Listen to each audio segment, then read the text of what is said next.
Ebere Ledebi is back again in promoting and creating awareness on health. And I love to create awareness in this aspect of mental health in times of anger. Honestly, we are coming to that time of the year because of the cold weather. People are getting frustrated, people are getting annoyed, people are getting irritable, people are getting really frustrated. So I decided that I create this awareness so that people are aware at this time of the year and time of the cold, people can be frustrated and people can be angry, can be angered. Honestly, they can get angry, in any sort of, and especially in the time of the year where Christmas is coming, people don't have money, they're like, thinking about how they can meet their daily needs and daily bread. So when they don't have money and then they know that they have loved ones, they can as well help with some certain things, the frustration comes. So I will be talking about normal anger. So what do I mean by normal anger? Normal anger, like I said, is anger.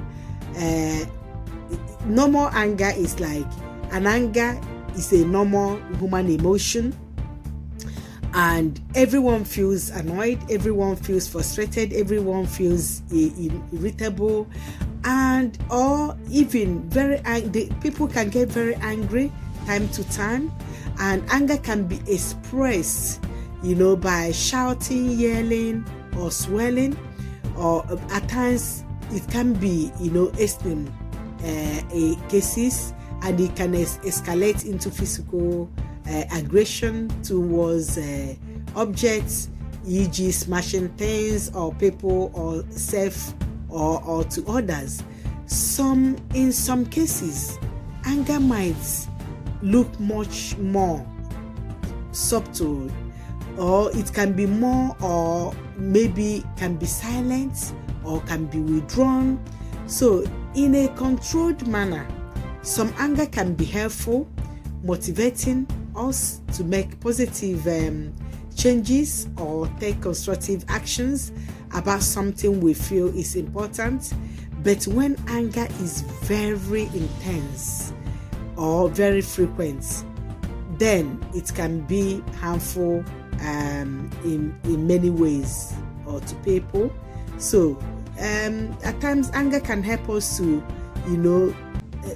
show an action that we're trying to put through things which can motivate somebody through positive changes by shouting, "What are you doing? Doing that?" So, but there's some extremely ones that is very intense that that can cause harm to individuals.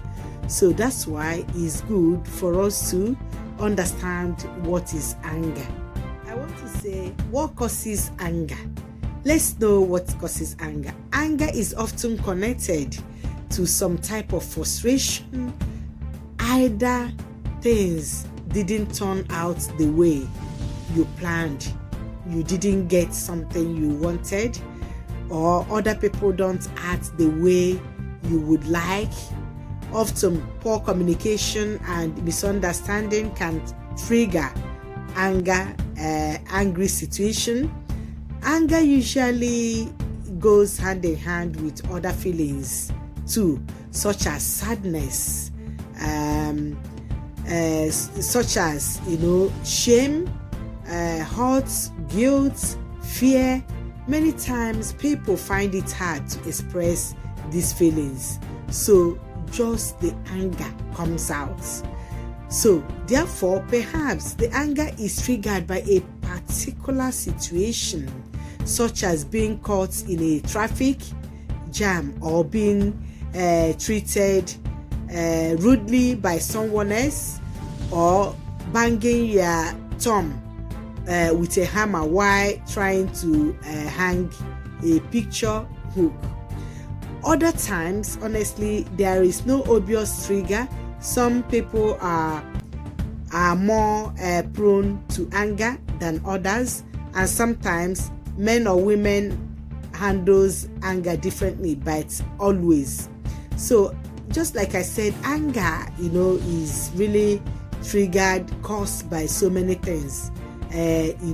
by, so many things that I've just mentioned. It can be triggered, by, the situation. Maybe you didn't get to do what you want to do, some people, or you caught on traffic. So many things triggers anger. So that is why it's good for us to understand what is a normal anger and what is not the normal anger, which I have said already in this creating awareness. So how can I manage anger better? So that is the question you'll be asking if you are somebody who has or triggered quite easily, and you get annoyed quite easily, and then you become frustrated, or you become very irritable or erratic in behavior.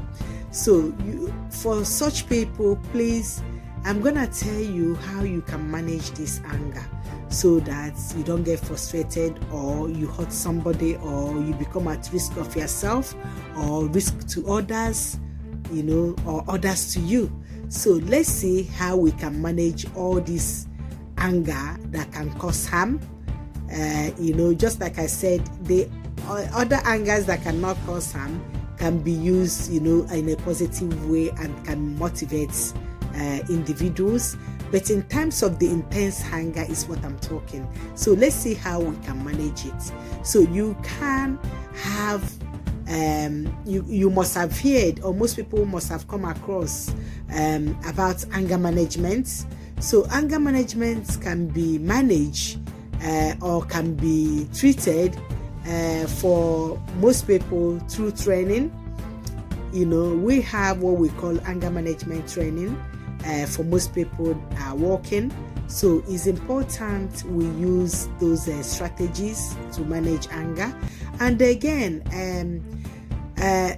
wondered what it is involves in managing anger. So anger management can be addressed in groups, just like I said, in trainings when you have a lot of groups, or through individual therapy, to give yourself, therapy, or the therapists, like the psychologists, they can show you the ways, to manage anger. And that is why when you notice that you have that anger in you, or you can't cope with anger, then your GP can, refer you to a psychologist, a counselor, or a therapist who can help you to cope with those and manage the anger. So anger management is not just about counting 10 before you respond. No, some people, you can treat it through like deep breath. When you are angry, I always tell people, take deep breaths. In and out, up to 10 times if you can, in order to calm down, to calm your nerves. And anger management is not only, just like I said, by counting before you respond, although that is often good idea. Just like I said, I do it, or you are doing it and people don't know you are doing it. It is about helping you better understanding why you get angry, to let you think and pause, to know.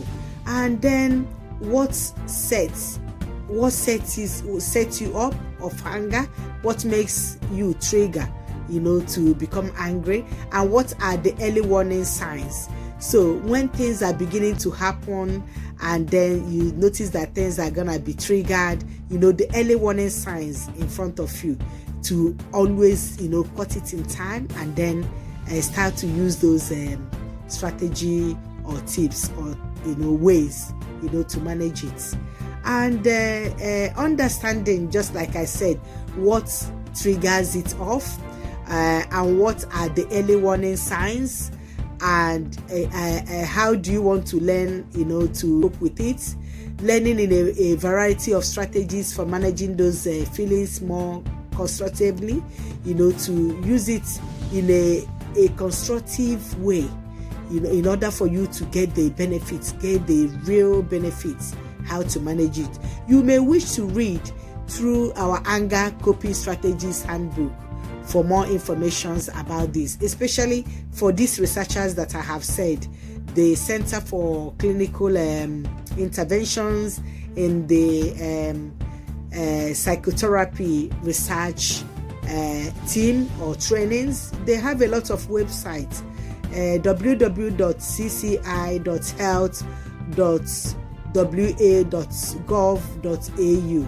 You can get more information from all this. I repeat, on the website you can check them out, www.cci.health.wa.gov.au. so search the ways you can manage anger and treat anger management. So it's very helpful. Deep breathing is as well good, just like I said, but counting it is just for you to understand the strategies and the best way to do things like that. Just like I said, anger is treatable and manageable if it's not intense. If you leave it to continue without treatment or without managing, it becomes a problem that you cannot solve. So if you know, please, that you are the type that gets angry a lot, check out the website I have said, check out the ways you can cope with it. And then if you cannot handle it, please don't forget to get in touch with your GP, your haircare professionals, people like us, the mental health team, and then you can do self-referrals to yourself, to your GP, to see if they can get a psychologist or a counselor, to help you, tell you the ways to manage it. So I'm wishing most people that have anger management, please, to go through all these tips that I have said. So Lady Ebere will be teaching more. I love mental health because if you don't treat it, it can lead to physical health, physical problems. And then if you don't treat physical ones as well, you will not be able to cope with your mental health. So all these are very important. They are interacted, honestly. So that's why I feel very proud, very, impressed to make sure I create all this awareness every week. It takes me time to being a working parent and then at the same time doing all this. So I feel very good because I'm transferring knowledge, and I'm making an impact in people's life. I'm influencing people. So these are more importantly, we listen to all my videos, listen to what Lady Ebere will be talking all the time. So everybody remain tuned and watch out what else I'll be talking next. Thank you. Remain tuned. Bye.